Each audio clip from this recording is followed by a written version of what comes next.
Shut up and sit down.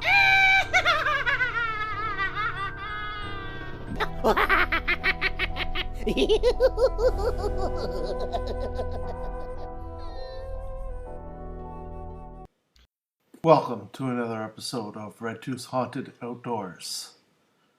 Tonight, we talk about a log cabin just outside of Orangeville, Ontario, which has its own creepy and spooky tale.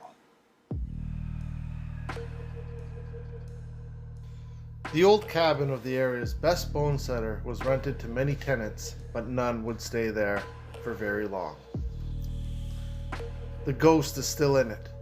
Strange noises have been heard by different people in the haunted house. 3 knocks is the spirit's password.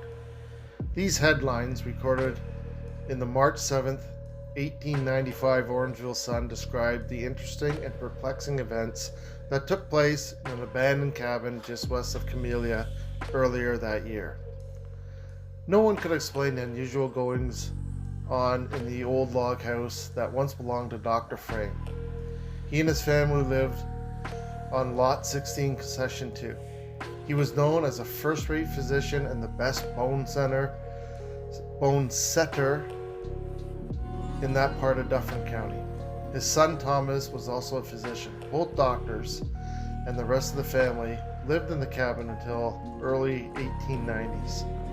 It was abandoned and remained empty until 1894, when it was rented out by the current property owner. That's when the strange and ghostly events began. The old cabin was rented to many different tenants in the past year, but no one would stay in the house very long. There were complaints about strange noises coming from the attic, disturbing their sleep and disrupting their family life. Adam Glover, a woodcutter by trade, was engaged to cut some wood on the Hewitt's property near the cabin, which was offered rent-free by the owner. Adam and his wife moved to the old cabin December 1894 with intentions to stay until April 1st. They would move back to Orangeville. Beside the Glovers, there were 4 other men in the house, all engaged to help take out lumber.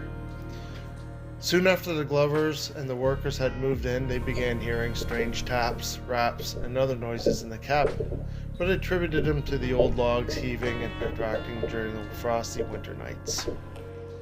Then one night, Glover was waiting up late for some additional workers to arrive from Orangeville to help with his woodcutting business.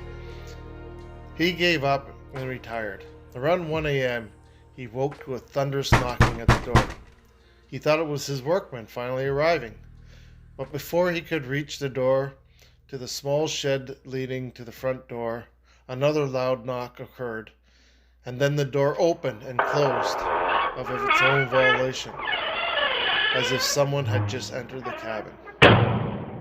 From that night on, noises were heard every evening, often accompanied by heavy footsteps tramping back and forth across the attic floor. Strange entities were also seen near the cabin, including a strange 3-pronged light shining through the window at the foot of the Glover's bed, and a ball of fire outside the front door of the cabin, which witnesses reported surrounded the house and then rose slowly above it. The noises worsened each night, and there was no sleep to be had. When the Glovers decided to prepare a midnight snack, 3 hard knocks rattled their dishes. Later, chairs and beds were tossed around by an invisible intruder, who made such a disturbance that the whitewash on the cabin ceiling came flaking down. After hearing of several such complaints from departing tenants, the Orangeville Sun dispatched reporters to the scene. They were met by the Glovers, who insisted them in a thorough search of the property. The investigators poked into various small cubicles and in other rooms upstairs. No space large enough to hide a jokester could be found. Now, here's where the story kind of takes a turn. The reports differ.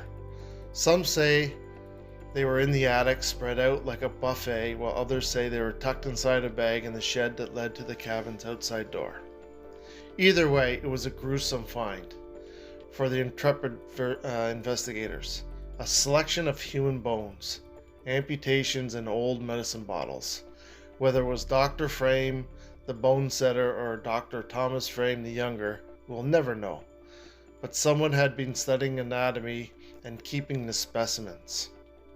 Now the question was, what was to be done with their old specimens? The decision was made to remove the bones and decently intern them in the local graveyard. The bones were carefully gathered up with no stray bits left behind and carted off to the cemetery where they were buried. Once that was done, the strange noises in the house stopped and were not reported since. It's over. Time for a cold snack.